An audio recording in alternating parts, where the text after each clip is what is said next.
नमस्कार।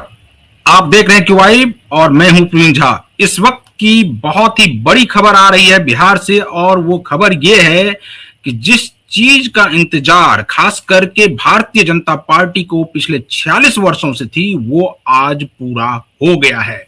यानी कि आज भारतीय जनता पार्टी ने बिहार में अपना सीएम बनाने का फैसला एक प्रकार से कर लिया और सम्राट चौधरी का नाम तय हो गया है। सम्राट चौधरी कल शपथ लेंगे और बिहार में पहली बार 46 वर्षों में भारतीय जनता पार्टी का सीएम बनने जा रहा है। तो ये इस वक्त की बहुत बड़ी खबर है, क्योंकि इससे भारतीय जनता पार्टी के तमाम कार्यकर्ताओं में, तमाम नेताओं में काफी जोश देखने को मिल रहा है। क्योंकि ये बहुत ही, आप ये समझिए कि भारतीय जनता पार्टी कई राज्यों में सरकार बनाने में कामयाब हुई थी, लेकिन बिहार ही एकमात्र ऐसा प्रदेश था जहां पर भारतीय जनता पार्टी सत्ता में तो रही लगभग पिछले 20 वर्षों से, लेकिन उनका मुख्यमंत्री नहीं बन पाया था। आज वो घड़ी आ गई है कि बिहार में अब सम्राट युग की शुरुआत हो गई है। अब देखना होगा कि सम्राट चौधरी बिहार को किस दिशा में ले जाते हैं और क्या वहां पर जो लॉ एंड ऑर्डर की स्थिति है उस सब को लेकर वो किस प्रकार से अपना राजकाज चलाते हैं। ये बहुत ही देखने वाली बात होगी आगे, क्योंकि आगे जो है जिस प्रकार से नीतीश कुमार के बारे में ये कहा जाता रहा कि नीतीश कुमार ने सुशासन स्थापित किया बिहार में, उस सुशासन को अब वो आगे बढ़ाने में कितने कामयाब होते हैं ये देखने वाली बात होगी। और ये कहा जा रहा था कि नीतीश कुमार की पसंद है सम्राट चौधरी, इसलिए सम्राट चौधरी के नाम पर मुहर लगेगी, और अंत तो गत्वा सम्राट चौधरी के नाम पर मुहर लग गई। तो ये बहुत बड़ी खबर है, और इस खबर पर हमारे साथ वरिष्ठ पत्रकार संजीव प्रियदर्शी जी जुड़े हुए हैं। संजीव जी, हम आपसे जानना चाहेंगे कि भारतीय जनता पार्टी के लिए आज इससे बड़ी खुशी की बात नहीं हो सकती है कि पिछले 46 वर्षों में जिस चीज का इंतजार था भारतीय जनता पार्टी को, वो आज पूरा होता हुआ दिखाई दे रहा है।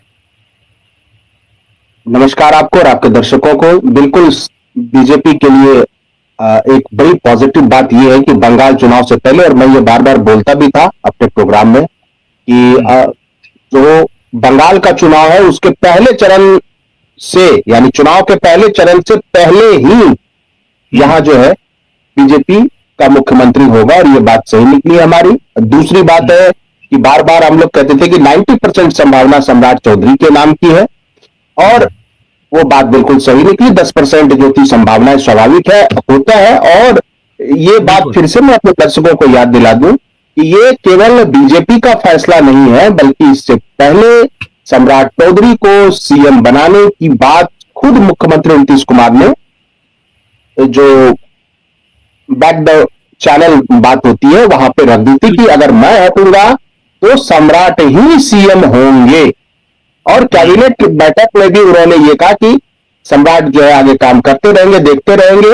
और मुझे लगता है कि एक दृष्टिकोण से ये देखिए कि लंबे अरसे बाद, यानी 90 के बाद, 90 से जब शुरू हुआ पूरा ये समाजवादी आंदोलन, तो सत्ता का केंद्र या तो भोजपुर भाषी क्षेत्र रहा, या फिर उसके बाद मगध आ गया, नालंदा आ गया। लेकिन सोचिए कि 90 के बाद पहली बार या गंगा के उस पार मुख्यमंत्री की कुर्सी गई है। तो इस लिहाज से भी यह एक ऐतिहासिक है कि अंग क्षेत्र से जो है मुख्यमंत्री बने, और वो अंग और मिथिला इतना मिला हुआ है कि मिथिला के लोग भी बड़े खुश हैं कि बहुत लंबे समय के बाद उनको प्रतिनिधित्व मिला। हाँ, ये जरूर है कि नीतीश जी के जाने से लोग भावुक हैं, उनके समर्थक भी भावुक हैं, उनके विरोधी भी भावुक हैं, जेडीयू वाले निश्चित रूप से भावुक हैं, और बीजेपी में भी मिला जुला उत्साह है। क्योंकि मुझे लगता है कि बीजेपी के को मुख्यमंत्री के तक सम्राट चौधरी पहुंचा सकते थे, और वो जिम्मेदारी उन्होंने निभाई। जी नहीं, तो ये जो संजीव जी, खास करके भारतीय जनता पार्टी के लिए ये कहा जा रहा था कि हो ना हो कि सम्राट चौधरी के नाम पर सहमति ना बने, किसी महिला को मुख्यमंत्री बनाया जाए, तो क्या ये सब तो कयास जो है वो लोग लगा रहे थे, लेकिन हम लोगों की चर्चा लगातार हो रही थी कि अगर 90 से 95% पहले से ही ये तय था कि सम्राट चौधरी ही बनेंगे, और कई लोग ये कह रहे थे कि नहीं, वो चूंकि नीतीश कुमार की पसंद है तो भारतीय जनता पार्टी इस प्रकार से नहीं करेगी, और भारतीय जनता पार्टी अपना जो उनको अच्छा लगेगा वो उनको वो सीएम बनाएंगे। और इसके बाद ये भी खबर आ गई बीच में कि जो खास करके संघ है, संघ के तरफ से सम्राट चौधरी के नाम पर सहमति नहीं बन रही है, लेकिन अंतोगत्वा सभी की सहमति बनी और अब जो है वो सम्राट चौधरी का नाम अनाउंस कर दिया गया है। अब आप ये बताइए कि ये जो एक और तर्क दिया जा रहा है कि अब सम्राट चौधरी के पास जो है वो गृह मंत्री का पद नहीं रहेगा, यानी गृह मंत्रालय उनके पास नहीं रहेगा, तो गृह मंत्रालय क्या जेडीयू के पास जाता हुआ आपको दिखाई दे रहा है क्या? क्योंकि कई सारी खबरें इस प्रकार से आ रही हैं कि जो गृह मंत्री जो है वो गृह मंत्री का कोटा जो है वो गृह मंत्रालय वो जेडीयू के खाते में जाना तय हुआ है और उसी पर नीतीश कुमार की सहमति बनी है। क्या आपको लगता है कि ऐसा होगा और भारतीय जनता पार्टी ऐसा होने देगी? नहीं, देखिए, मुझे नहीं लगता नीतीश जी का जो व्यक्तित्व है कि वो जब उनके लिए मुख्यमंत्री का पद कोई मायने नहीं रखता। जब बताइए, भारत में कितने ऐसे राजनेता हैं कि हंसते हुए जाके इस्तीफा दे रहे हैं, 85 विधायक उनके पास। विपक्ष के नेता तेजस्वी ने कल भी ये बात कही कि अगर नीतीश जी कुछ बोले तो तब तो हम लोग आगे आए। तो अभी भी वो मुख्यमंत्री बने रह सकते थे और तब भी उन्होंने मुख्यमंत्री का पद त्याग दिया और हंसते हंसते त्याग दिया। तो मुझे लगता है कि गृह मंत्री उनके लिए कोई बड़ा पद नहीं है या बड़ी बात नहीं है। ठीक है, वो बीजेपी जेडीयू के नेता आपस में तय कर लेंगे, लेकिन देखिए, ये बात सब जानते हैं कि मुख्यमंत्री का पद अपने आप में इतना बड़ा संवैधानिक पद है कि कोई भी मंत्री पद जो है वो बिना, अगर कोई गृह मंत्री अलग से भी होगा तो हर फैसले में, हर बड़े फैसले में मुख्यमंत्री की सहमति जरूरी होती है। दूसरी बात है, जनरल एडमिनिस्ट्रेशन मुख्यमंत्री के ही पास होता है, कार्मिक विभाग, डीओपीटी वो मुख्यमंत्री के ही पास होता है, और ये सब ऐसे विभाग है जिससे होम मिनिस्ट्री को कमांड भी किया जा सकता है, क्योंकि जो ब्यूरोक्रेटिक हेड है वो डीजीपी नहीं होता है, वो चीफ सेक्रेटरी ऑफ बिहार होता है, ब्यूरोक्रेटिक हेड, और वो रिपोर्ट करता है सीधा सीएम को, वो किसी होम मिनिस्टर को रिपोर्ट नहीं करता। तो सरकार तो निश्चित रूप से जब मुख्यमंत्री बन गए तो वो पद, फिर गृह मंत्रालय कोई ऐसा वो पद नहीं है, वो किसी के पास भी रहे।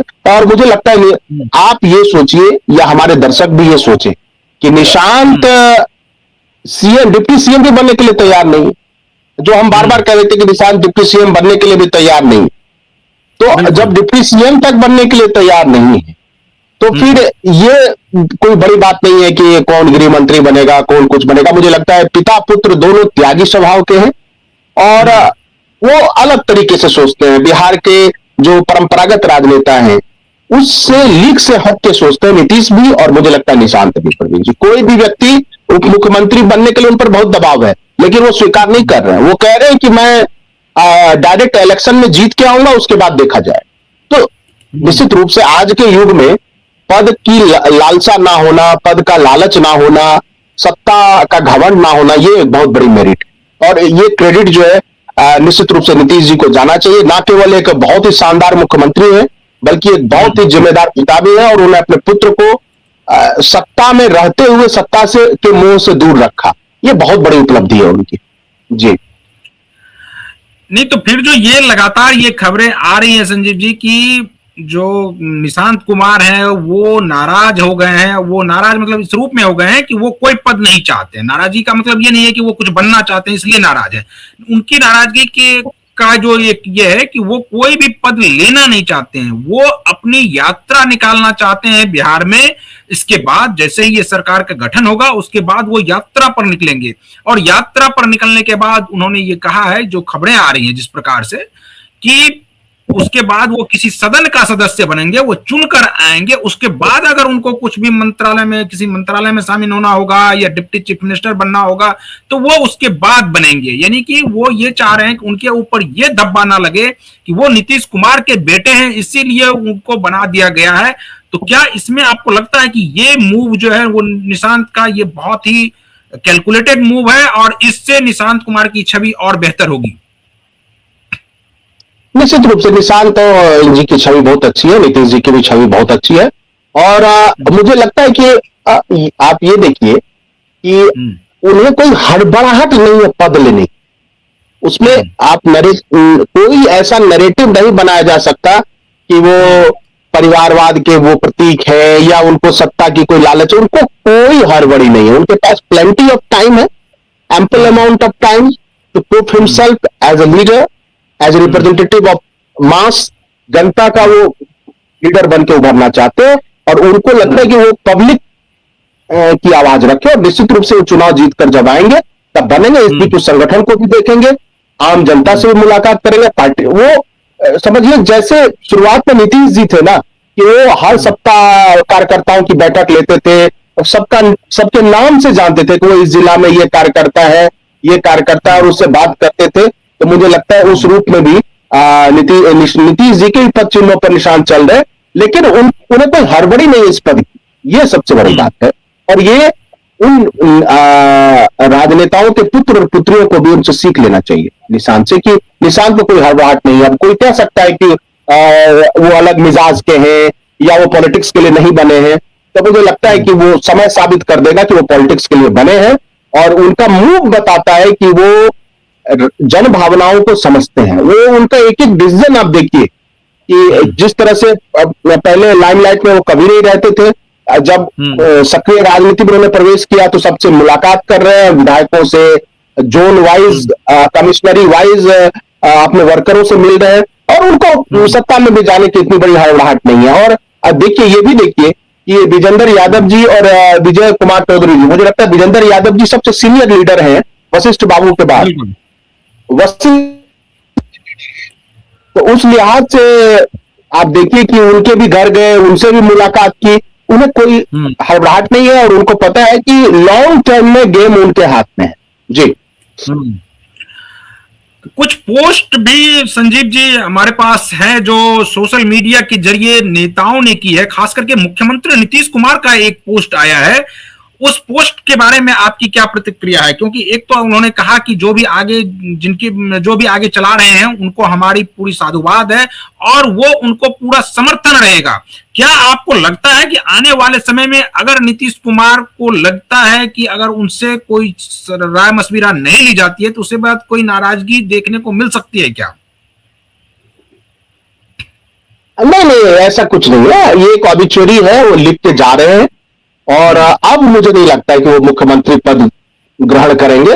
और देखिए, होता क्या है कि जब वो जा रहे हैं, यानी तो उस समय वो सत्ता के शीर्ष पर थे, लोकप्रियता के शीर्ष पर थे, विधायकों की संख्या की तुलना में भी पहले से बहुत बेहतर थे, सांसद की संख्या में भी बहुत बेहतर थे।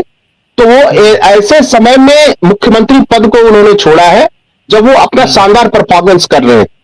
और ये मुझे लगता है कि ये इतिहास से एक सीख भी मिलती है। नहीं तो लोगों को व्हील चेयर पर बहुत लोग जाके शपथ ग्रहण लेते बहुत सारे लोग, बहुत सारे नेता ऐसे भी शपथ लेते हैं कि जब वो शपथ लेते तो पता ही नहीं चलता कि वो क्या बोल रहे हैं, लेकिन तब भी वो सत्ता का मोह नहीं छोड़ पाते। तो सत्ता का मोह छोड़ना ये दिखाता है कि निश्चित रूप से, जैसे वाजपेयी जी के बारे में कहा जाता था कि